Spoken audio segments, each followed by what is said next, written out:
should I do? Read a book. How many of you like studying? As you just saw, I read a book, The Magic Finger by Roald Dahl.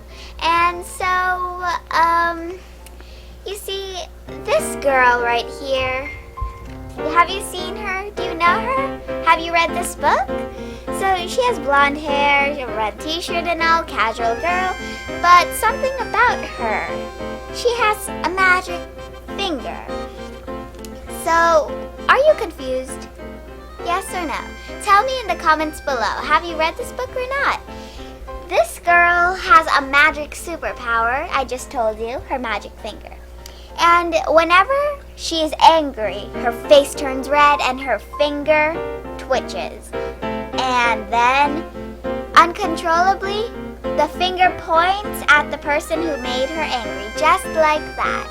And the person will have something bad that's gonna happen to them. Are you still confused? Let me tell you a story. Or let me tell you an example in the story. You see, she went to school. All kids go to school, right? So, she has a teacher, Miss Winter, and she was in writing. The teacher asked her, how do you spell cat? And so she replied, K-A-T. But we all know that's not how you really spell cat. It's supposed to be C-A-T. So the Miss Winter was very mad and she sent her to the corner of the room for timeout. And she got mad, yes. So her finger started twitches, her face turned red, and boom! She pointed at Miss Winter, and Miss Winter grew cat ears and whiskers. She didn't realize it, but then everyone laughed when they saw the sight of a bushy tail behind Miss Winter when she was writing on the blackboard. That's just one of the examples, and guess what? It was permanent. Would you like that to happen to you? Yeah, I don't think so. And another example, she has a next door neighbor, the Gregg family. And so the Gregg family had 3 boys and 1 mom. So one dad, 1 mom, and 2 children. 3 of them would go out in the forest hunting for ducks and wild animals.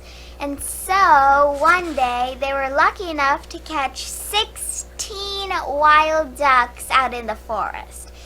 Now this is where the interesting part comes. She doesn't like people hunting wild animals, the one with the magic finger. So then, yes, you guessed it again, it happened. Magic finger, magic finger. And so nothing bad happened on that day, but the next day, oh my, it's a long story. The next day, when they were getting off of bed, the father, Mr. Gregg, tried to pull out his hand to see the time with his watch, but it would not come out. He didn't feel it. So he jumped out of bed and he noticed he was growing smaller and smaller and smaller. And he noticed his arm has become a wing, a duck wing. And so, boom, there it was. Both of his arms were into duck wings, and he grew smaller, smaller, smaller, smaller, until he was the size of a chair, aka the size of a regular duck. And so they actually, Miss Gregg, she got out of bed too, and she was doing the same. She grew smaller and smaller and smaller, and her arms were growing into duck wings. And so right at that very moment, Phyllis and William, the 2 children, the 2 boys, came in the room flapping with their wings that it also happened to them. They grew even smaller, the size of a robin or the size of a little tiny duck. And so boom, they were flapping their wings across the room, and the window was open, so Phyllis and William ran out, or flew out, I should say, flew out, and Miss Gregg and Mr. Gregg went out to catch them, and they landed on a tree. William said that he always wanted to be he always wanted to fly, and Phyllis said the same. Although there were some benefits and some disadvantages, William and Phyllis liked it very much. And so they decided that this was their new life, because then after they came out, the door or the window was shut down and they couldn't go inside. They had no hands, so they couldn't open it, and it became a very rough day for them, and soon it was dusk, and they wanted to build a nest so they could sleep on it. A big nest, because 4 of them, it's gonna need a very big one. And so they went out to get some sticks and some stones and leaves to build a nest. Mr. Gregg was very good at it. And so when they were done, Mr. Gregg said, "That's not enough. We need some feathers and leaves or anything soft to make a comfy place for us." And so they got it, yeah. But right at that very moment, a huge duck the size of a man about 5 feet tall, while on his 2 legs, he had arms. He was a duck and he was the size of a man, and instead of wings, he had man arms, or person arms, human arms, just like this. And they were about to open the family's home when Mr. Gregg shouted out, "Hey, what are you doing? This is my house." And so the ducks actually said quack quack, because they didn't understand the language. But soon a big flash appeared and they talked human language now. And now the ducks were inside the house of Mr. Gregg's house, and so they were not very happy of that. Then they just had to deal with it, go with the flow. They thought this was all a dream. So comment down below if you think this is a dream or not. And so then Mr. Gregg said, "We should have dinner now. Let's go get some food inside the house." So they went back to the window they came out of, but like I said, it was shut. So they went out to the other windows, another door, other windows, and all of the open places in the house, but still all of them were locked and they could not open it since their arms had become wings. So now it was nighttime now, and William and Phyllis were very sad. They did not have food. That was one of the disadvantages. Now they said, "I wish I had not become a duck." And so they had no other choice but to eat worms. But guess what? Phyllis and William would not allow that. But the mother even said she would make the worms look tasty, but still they denied it. They did not want to do that. And so that night they starved, and all they ate was some apples from the tree, and even though the apples were a bit too big for William and Phyllis to eat. And yeah, that night they just slept in their nest. And back inside the house, meanwhile, the 4 ducks that came in the house, the telephone was ringing and the duck picked it up. And so, remember I was talking about that girl with the magic finger? Yeah, so she actually called them and said, "Mr. Gregg, Phyllis, William, Miss Gregg?" And all she heard was quack quack. And so then she was confused and said, "Is that you?" Quack, quack, it responded. So she didn't know what happened, and so she said, "Oh, what has my magic finger done now?" And so she hung up and put the phone down. The next day, then the ducks came out with a hunting gun, and they aimed it right at the nest, and Mr. Gregg said, "What are you doing?"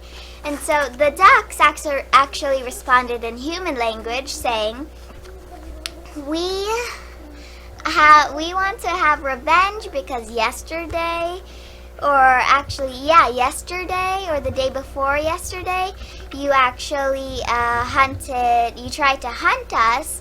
And so Mr. Gregg said, "Oh, I'm sorry, I won't do it again." Mrs. Gregg just woke up by then, and so she was scared at the sight she saw.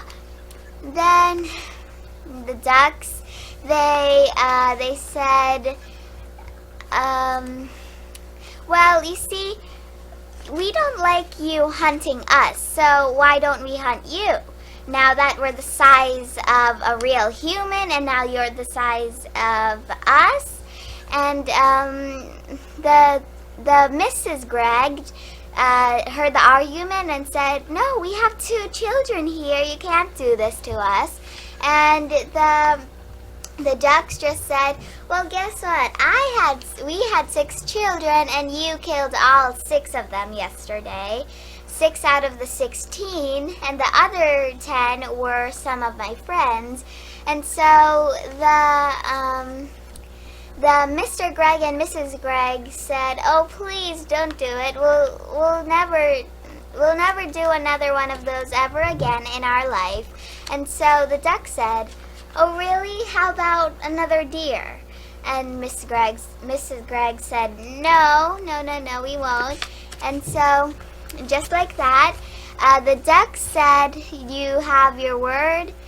They all replied yes. And so, suddenly, another white flash appeared, and the family was back to their normal size, human size, and they could be once again free and happy. And the ducks were again quacking along, just like a dream, but it was in real life.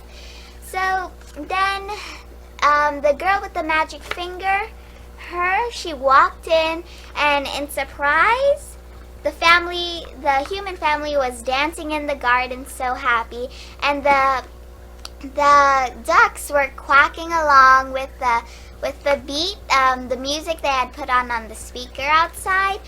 And so the William and Phyllis were so happy to be back again. At last, they actually had real hands. William said, "Oh, how a pleasure it would be. How a pleasure it's to be when we have real hands again instead of duck hands or wings." And so the girl with the magic finger asked them, the Gregg family, "What are you doing and why?"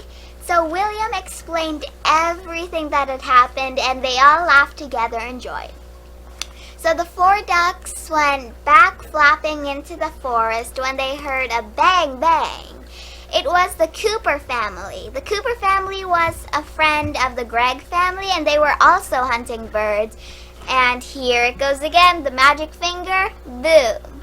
So yeah, that's the whole story. And so it also happened with the Cooper family, I'm pretty sure. And so,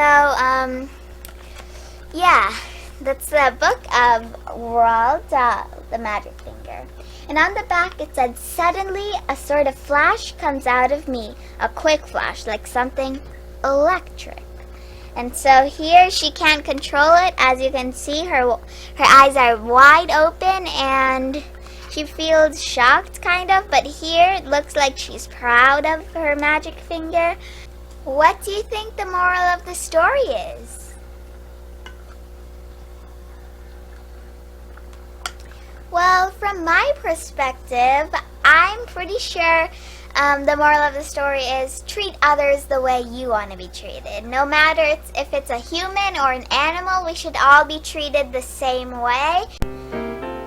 Oh, well, I'm done the book, but what should I do next? Oh, there it is. So this is my spin the wheel. I turned it into my activity wheel.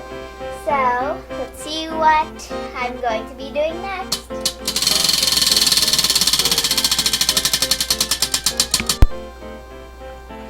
Oh, I got ice cream. I got some ice cream. It's a beautiful day outside to eat it right here on my front porch. And it's even nicer to eat it with my sister Zara. Delicious. Yummy ice cream. Well, I hope you enjoyed the video and all. Stay safe, stay healthy, and enjoy the rest of your day. We'll see you later. Bye. Why did you drop